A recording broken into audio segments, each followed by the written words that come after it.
श्री माँ शारदा 13वां भाग। जय ठाकुर, जय माँ।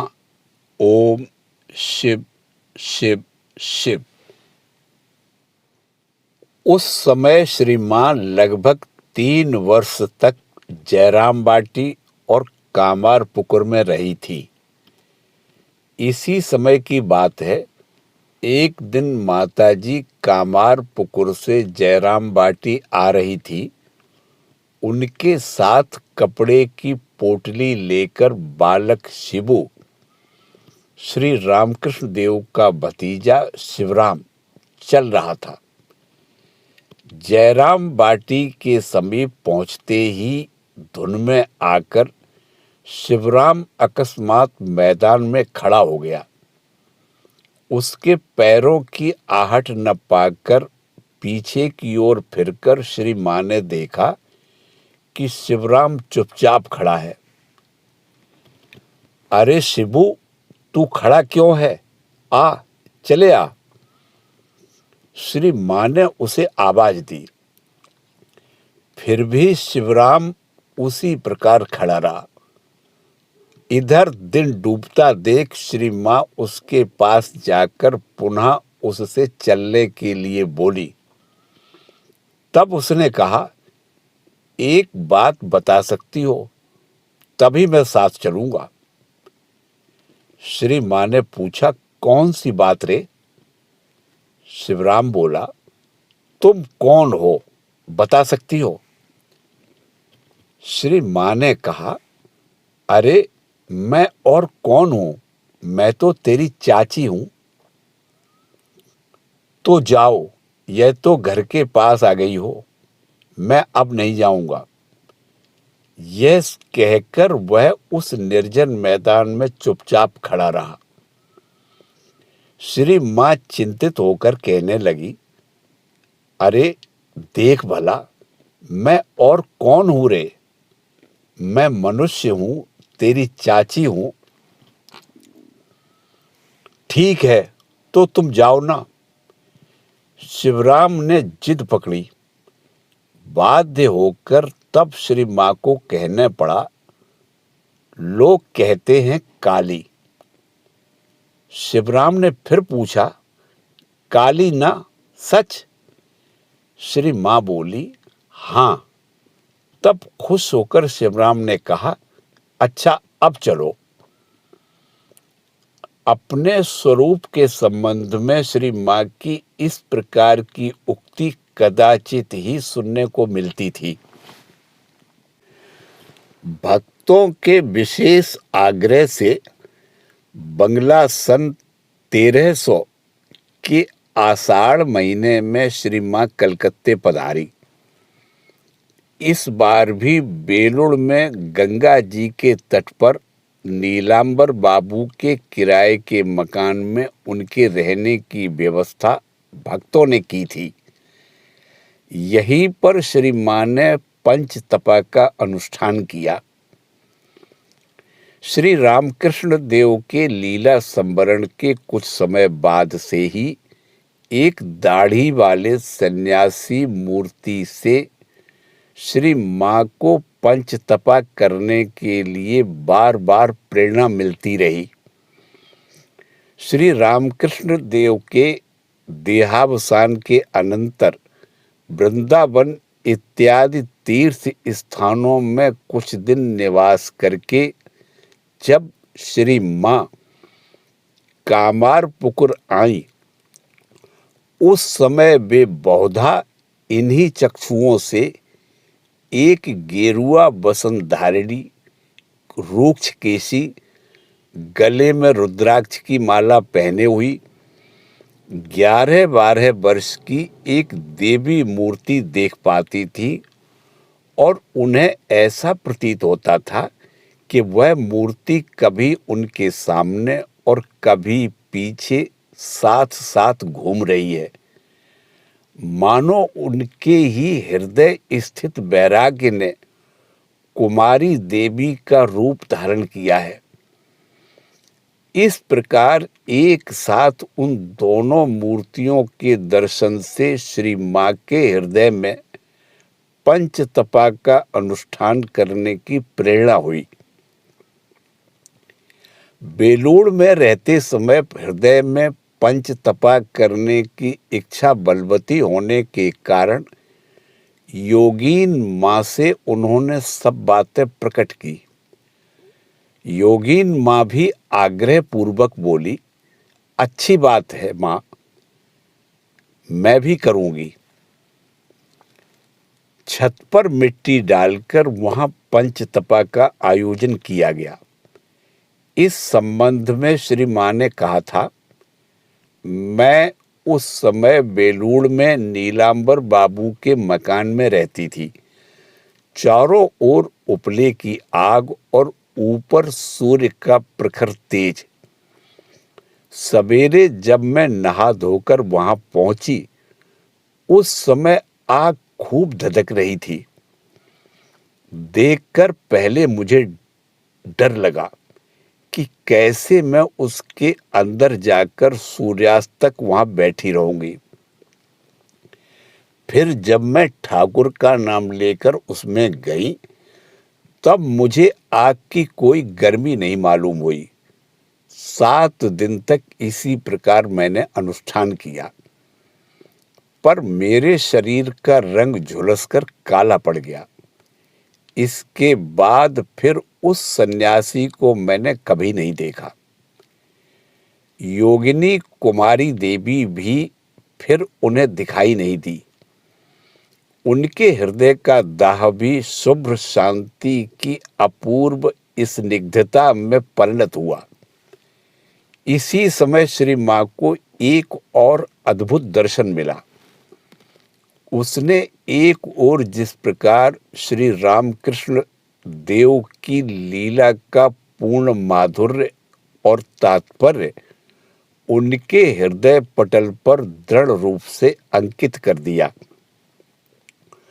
उसी प्रकार दूसरी ओर उस लीला की पुष्टि के लिए मनुष्य शरीर में अपने विद्यमान रहने की सार्थकता के संबंध में उनमें स्थिर विश्वास उत्पन्न कर दिया।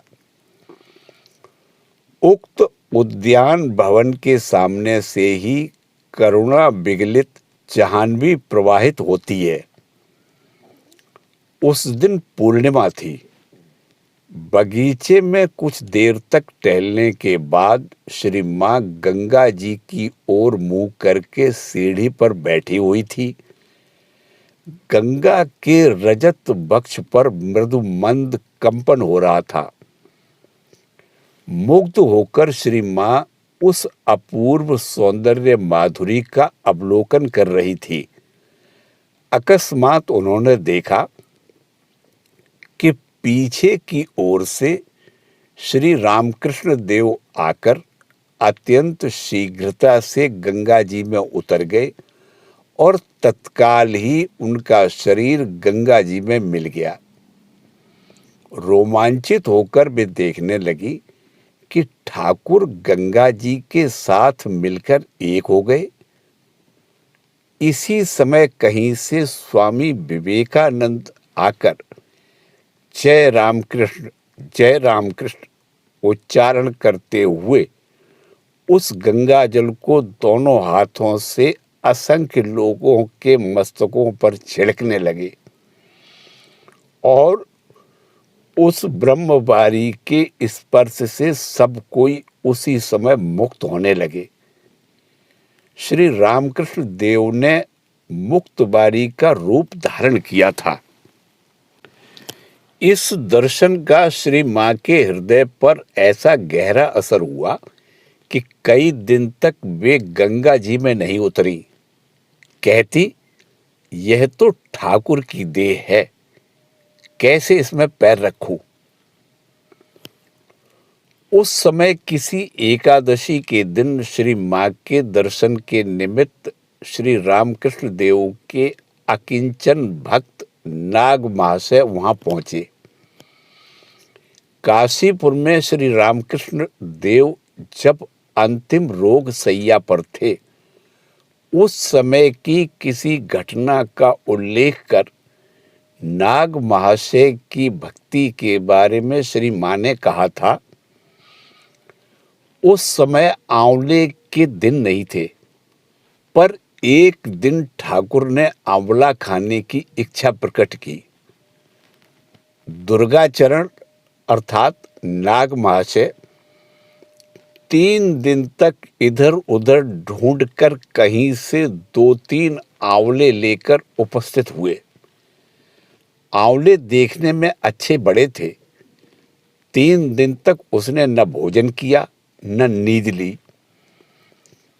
ठाकुर को जब आंवले दिए गए तब हाथ में आंवले लेकर वे रोते हुए कहने लगे, मैंने सोचा कि तुम शायद ढाका चले गए हो। फिर मुझसे बोले, आज जरा मिर्च डालकर चचड़ी बनाओ। ये लोग पूर्व बंगाल के रहने वाले हैं, मिर्च ज़्यादा खाते हैं। और भी कई प्रकार की रसोई बनी थी। उन्होंने कहा, एक थाली में सब कुछ परोस दो, प्रसादी किए बिना वो नहीं खाएगा। ठाकुर उन वस्तुओं को प्रसादी करने बैठे। आहा, कैसी अपूर्व गुरु भक्ति थी। देखने में वह रंग का काला था, चेहरा सूखा सूखा था, पर आंखें बड़ी बड़ी और उज्जवल थी। प्रेम पूर्ण नेत्र सदा प्रेमाश्रु से भीगे रहते थे।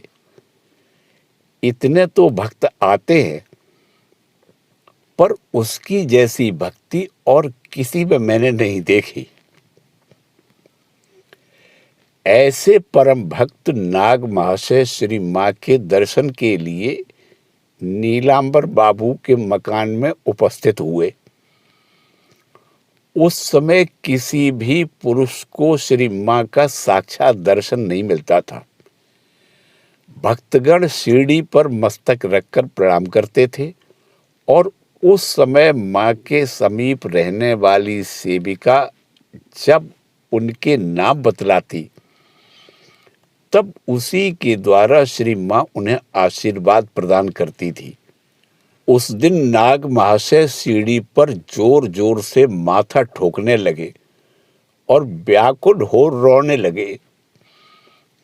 इस प्रकार मस्तक ठोकने के फलस्वरूप उनका ललाट सूज गया।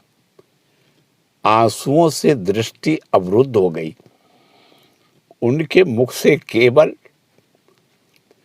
माँ माँ की ध्वनि निकल रही थी। समाचार मिलते ही श्री माँ ने उनको ऊपर ले आने का आदेश दिया।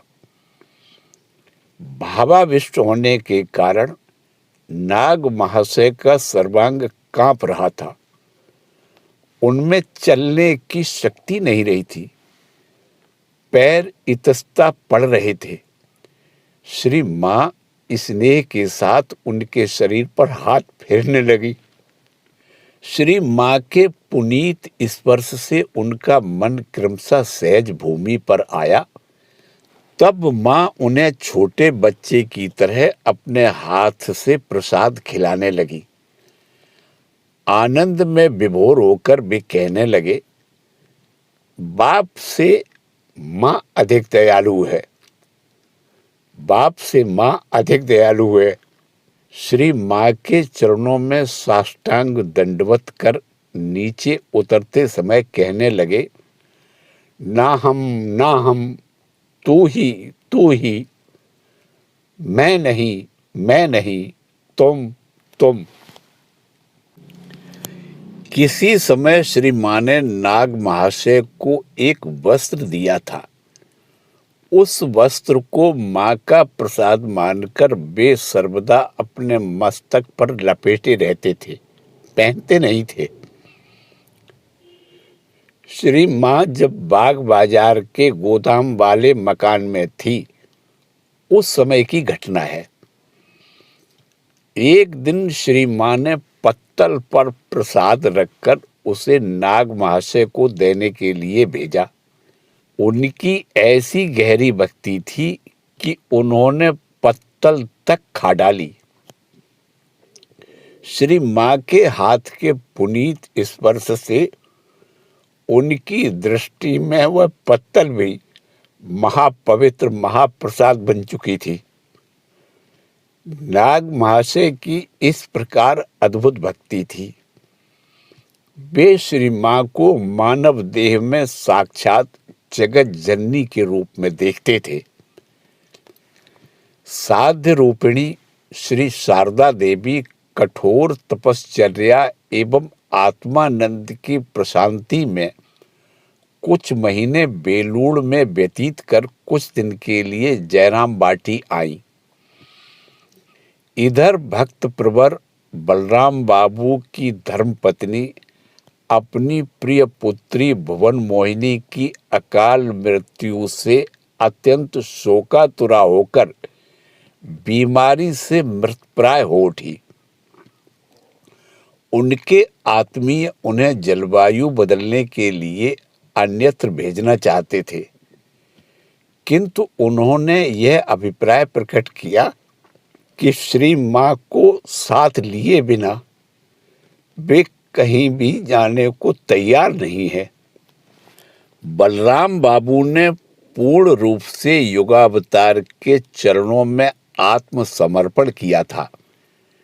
श्री रामकृष्ण देव बलराम की भक्ति की प्रशंसा करते हुए कहा करते थे, बलराम का अन्न शुद्ध अन्न है। श्री रामकृष्ण देव ने श्री माँ पर ही मानो उस परिवार की देखभाल का भार सौंपा था। एक बार बलराम की धर्मपत्नी को कठिन बीमारी हुई। श्री माँ और श्री रामकृष्ण देव उस समय दक्षिणेश्वर में थे। श्री रामकृष्ण देव स्वयं न जाकर श्री माँ से बोले, जाओ उसे देख आओ। माता जी ने पूछा, कैसे जाऊं? गाड़ी बाड़ी नहीं है। मेरे बलराम का संसार नष्ट हो जाएगा और तुम नहीं जाओगी। पैदल जा सकती हो, पैदल ही जाओ। श्री रामकृष्ण देव के कंठ में उत्कंठा का स्वर ध्वनित हो उठा। अंत में पालकी की व्यवस्था हुई। श्री माँ दक्षिणेश्वर से बलराम की धर्मपत्नी की रोग शैया के समीप उपस्थित हुई। और भी एक बार बलराम की धर्मपत्नी की बीमारी के समय उन्होंने श्री माँ को देखने के लिए भेजा था। वे उस समय श्यामपुकुर में अस्वस्थ थे। श्री माँ उनकी सेवा शुश्रूषा के लिए वही थी। बलराम की धर्मपत्नी की बीमारी का समाचार पाते ही विचलित होकर वे श्री माँ से कहने लगे, तुम एक बार बलराम के घर हो आओ। श्री माँ गांव की महिला थी। कलकत्ते के राजपथ पर वे कभी नहीं निकली थी। फिर भी सायंकाल के झुरमुटे में परिचारिका को साथ लेकर पैदल ही वे बलराम की धर्मपत्नी को देखने के लिए गईं। बलराम बाबू वास्तव में युगावतार के पार्षद थे। गौरांग महाप्रभु ने जब अवतार लिया था, उस समय सांगोपांग रूप से उनका भी आविर्भाव हुआ था। भावाविष्ट होकर एक दिन श्री रामकृष्ण देव ने गौरांग देव की संकीर्तन मंडली में बलराम बाबू को देखा था। किसी समय भावावेश में उन्होंने बलराम को माँ काली के समीप भी खड़े हुए देखा था। इसलिए बलराम जिस समय सर्वप्रथम उनके समीप उपस्थित हुए, उसी समय उन्होंने बलराम को अपने पार्षद के रूप में पहचान लिया था। बलराम की धर्मपत्नी कृष्ण भाविनी का जन्म भी लक्ष्मी के अंश से हुआ था। श्री रामकृष्ण देव कहा करते थे, वह बैकुंठ की रसोई बनाने वाली है, इसीलिए उनकी इतनी आंतरिकता और उत्कंठा थी। जय ठाकुर, जय मां।